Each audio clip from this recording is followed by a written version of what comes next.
How surprised are we on a scale of 1 to 10 that some of these people that are currently on the show, Life After Lockup, are back in jail?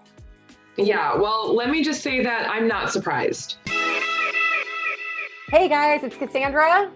And Brittany. And I'm the president of After Orange and Vice President. I'm so excited. Yes. Vice President of After Orange. And we're officially a nonprofit now. We got the 501c3 status, Yes. which is amazing. It's such a huge deal and such a huge accomplishment. And I just want to let you know, Cassandra, that I'm so proud of you because you've been working hard for years just branding After Orange and working on the prison project. And it's been amazing to watch how far it's come over the years.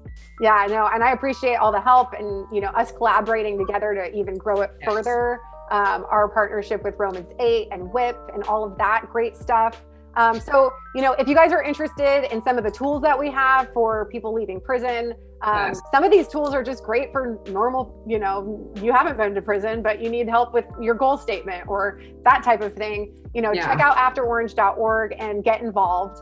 Okay, so let's go back to this conversation and topic. Yes. How surprised are we on a scale of 1 to 10 that some of these people that are currently on the show are back in jail? Yeah, well, let me just say that I'm not surprised.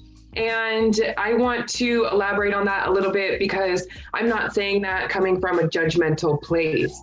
I'm saying I'm not surprised because it's evident that these people, these individuals that are going back to prison, in and out of jail, people that are relapsing, they do not have the tools in their toolbox to succeed.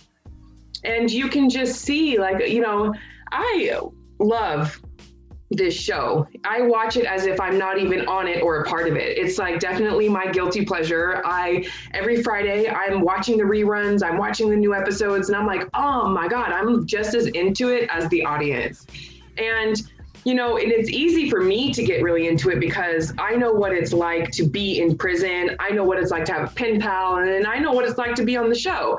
So I can definitely understand, and I can put myself in other cast members' shoes and see what's going on. And, Well, also, back when you had originally gotten out and I'd followed you out of prison back in 2013, yeah. and you were doing very well. I mean, that point, you got your life together, you were, you were going to school, and then things started to trickle downhill. And then bam. I'm actually working on the sequel to One Woman's Journey, Surviving the Streets. I'm working on my second book now. And I'm actually talking about that time, my time spent in prison and about the time when I first met you and my time on the streets. And what I will say is that I did not have an example of success to follow.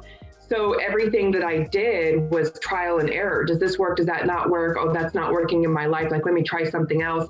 I didn't have somebody that was in my circle saying, hey, Brittany, I think it'd be a good idea if you tried X, Y, and Z, and maybe this will work for you. It's worked for me in the past. I just kind of I did have my grandparents, but there was a expectation that I was just supposed to meet.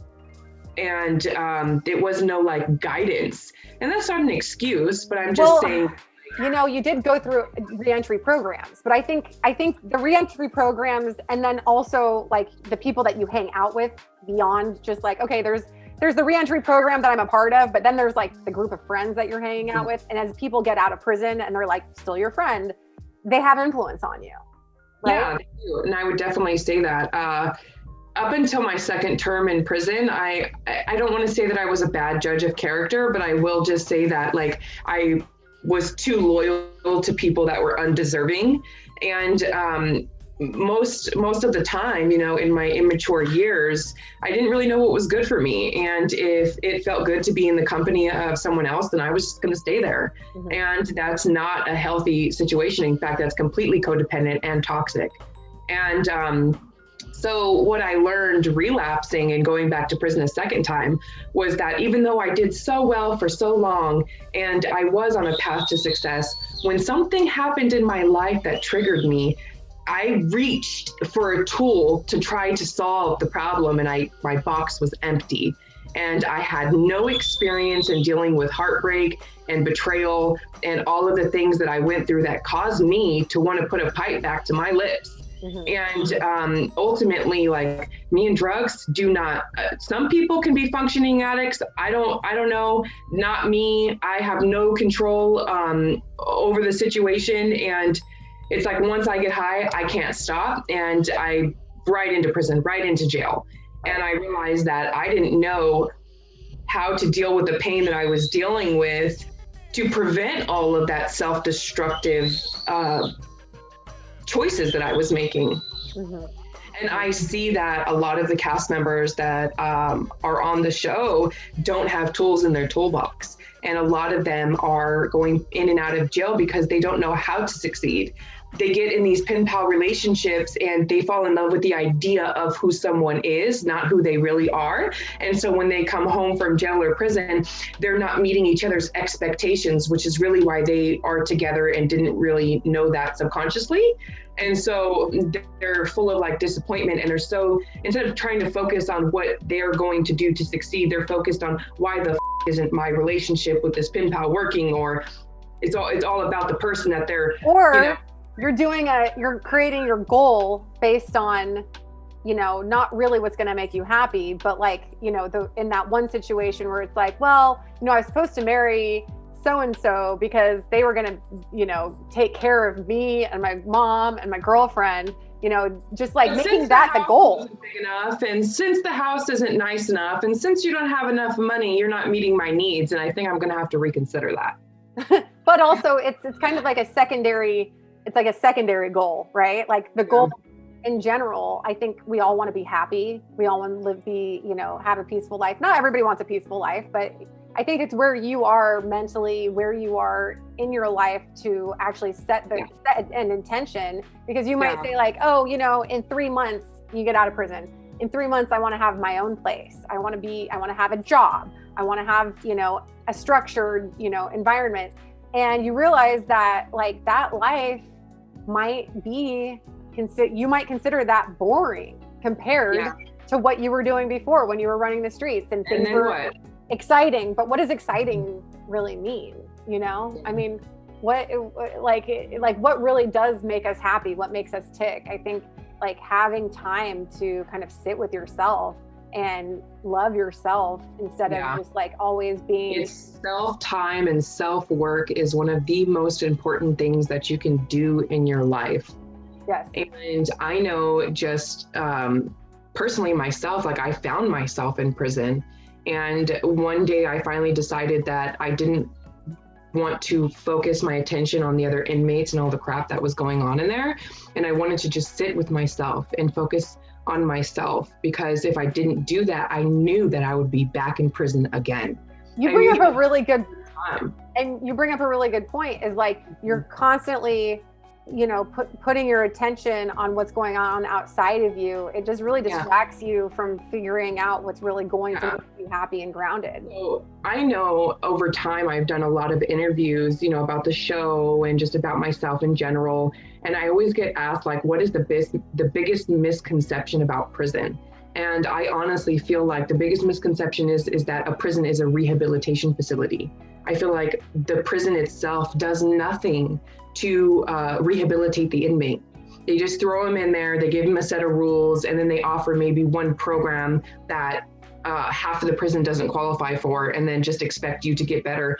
And when you parole on the street, they have all of these high expectations that you're supposed to meet, but where were those tools taught? Mm-hmm. Where was the knowledge given? To your point though, too, if you're in a state prison and you're in a different state, you might have a completely different experience. My dad, one of our family friends just got out after serving 40 years, and he was in San Quentin, and there's a lot of programs in California, especially for the male population, if you want them.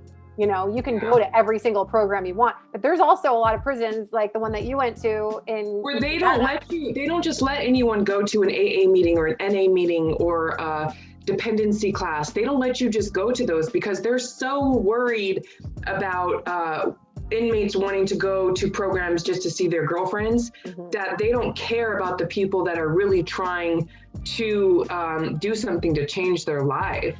Right. And now see, that's kind of like there's an issue with the prison for not correcting that situation, but also at the same time, there is a lot of that drama going on in the prison. I was just going to say, the girls kind of mess it up for the other ones that really do want to change. Right.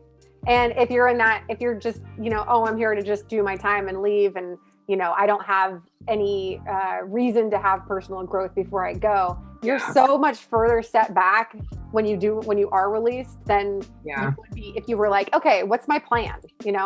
Starting with a plan is so huge, and being organized with that plan and working towards those goals so that, you do write down things, that good information that you get, you're reading books, you're, taking classes or whatever that looks like. I think that's, it's really, really crucial. And, we recently have come up with some tools that can help with that. So if you guys are interested in kind of a strategic planning for your 3-month goals, we've actually have created a really, cool structured thing. I know I use it as an entrepreneur. I use it as a producer. And that's kind of the inspiration of taking it. So even if you're not, you haven't been incarcerated, but you need help kind of, getting to that goal statement and really understanding what that purpose and why you want to do that in the first place. And then, having those tasks and things that can help you help support the actions that you take leading up to those goals on a weekly and daily basis. Make sure you go to the website and just, become a part of the community, and we'll send that to you. And you can find it at afterorange.org. We have a lot of information about our mission and our nonprofit, and how you can donate, or how you could just be a part of After Orange's community. And we want to thank everybody who's donated so far too. Yeah, let's talk about that for a second. I just, since announcing that After Orange was working on getting its 501c status, teaming up with Romans 8, trying to get the facility open, there has been so many of you who are just so generous to donate, and it's been greatly appreciated. And those funds have actually been used to open up a sober living house. And I know I've posted about this before, but I just want to say, because I can't express enough gratitude, there's people that are off the street now that have a safe spot that they can work on their recovery. And so our ultimate goal is to get the main facility opened. And if you're thinking about donating, I just want you guys to know that no amount is too little, because if there is a lot of people that donate a small amount, it adds up to a big amount.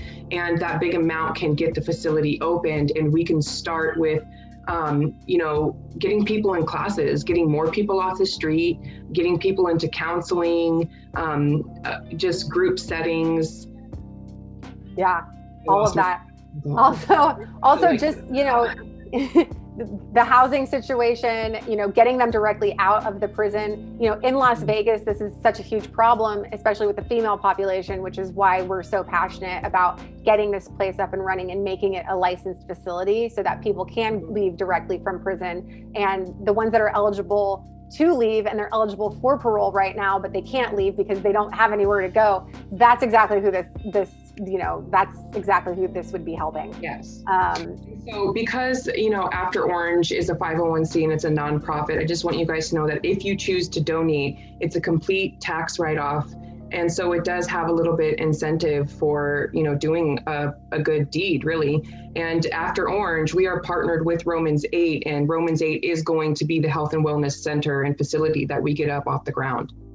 Yeah. So go ahead and check out, what we have on the website. We also have a lot more content that you may not have seen of Brittany before life after lockup and love after lockup. And, even before she went into that second round, because we've been documenting her journey for a really long time. So we're excited to share more. And we also have footage that we haven't shared at all. So if you guys are interested in any of that, just, write us a message, give us a shout out, and let us know, what you're interested in, and we'll make sure that we provide more resources. But just real quick, let's get back to the topic that sparked it all. Just being on social media, I've seen a lot of people posting about the cast members and how they have all, gone back to jail. And it's very unfortunate, because there's only less than a handful of us that are not incarcerated right now. And it's kind of sad and really disappointing, because you want people to succeed. And I don't know, what do you think about it? Well, it also plays into, the recidivism that we see in the country right now. And I don't know what the current rates of 2020 are. I don't know if they actually have those numbers right now, but I know like within the last 5 years, it's probably close to 75%, which means that, and another misperception that people might not know is that a lot of these people that go back and they're constantly in and out, a lot of that stuff happens because of domestics. You're getting in a fight with your significant other and they're like, F you, I'm going to call the cops on you. And they know that they're, on parole, and they know that they're doing that, and so even just being in those volatile relationships, that is one of those things, if you're not in harmony with yourself and with, moving forward in a relationship, then it could be really volatile, because once you're on paper and you're not responsible as it is, it's really easy to kind of fall off. And it happens, you might feel like you're on track, but if you kind of like lose track of what that goal is and that vision of where you're going, I've seen it plenty of times just in my own experience, documenting, even with you, Right. Yeah. And so like, if I have, any advice to give on the topic, I would definitely say that,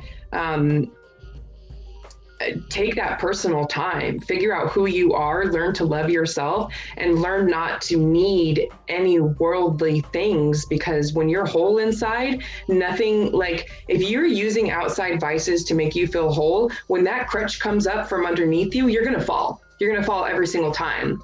So just be whole within yourself and not need any outside vices to, live your everyday life. And then I'm telling you, like, if you learn to love yourself and not need anything outside to like make you happy, like happiness will just come as naturally as breathing. I really do believe that. Like you can find peace, happiness, contentment, if you could just stop focusing on, I don't know, for me, like any kind of like negativity or any kind of like, because when you're in prison, it's so easy to just listen to the guards yelling at the inmates, or the inmates talking about their drug days and the crimes that they've committed. And that's all sticking in your subconscious mind. If you're sitting, I would get up from a table and move just to get away from that kind of conversation, because I don't want to hear it. Protecting your mentality is so crucial and pivotal, because like, even with what's going on in media right now, and you can, depending on like, who you're following or what you're looking at, what you're opening your consciousness to, you can be dragged down by those emotional feelings. And that's just a lower calibration. It's a lower frequency. It's almost, you're almost in a better place if you just turn off all the noise and visualize where you want to go, as opposed to living in the past and where you have been. You can think about that all day, but what are you going to create from that? More of that. Right. Not to get too law of attraction-y, but it is true. What you put your focus on, it's the truth. That's why it's so important to, set goals and really, have the tools to attain those goals. So if you're interested in, our tool that we've just created, we want to share it with you guys. Doesn't matter if you're incarcerated or not. We are super thankful that you guys are sticking around with us. And again, let us know if you have any comments, how surprised are you from a scale of 1 to 10 that any of these people are back? It doesn't surprise you at all? Or you're like, oh my gosh, I didn't think this person would ever go back. We want to know. What do you think that they could have done differently to not go back to jail or to not have their relationships fail? I'm interested to hear what you guys have to say about that as well. Yeah, and your advice. Give us your advice in the comments. We definitely want to know. So thanks again. And thank you for joining. Talk to you soon. All right, bye.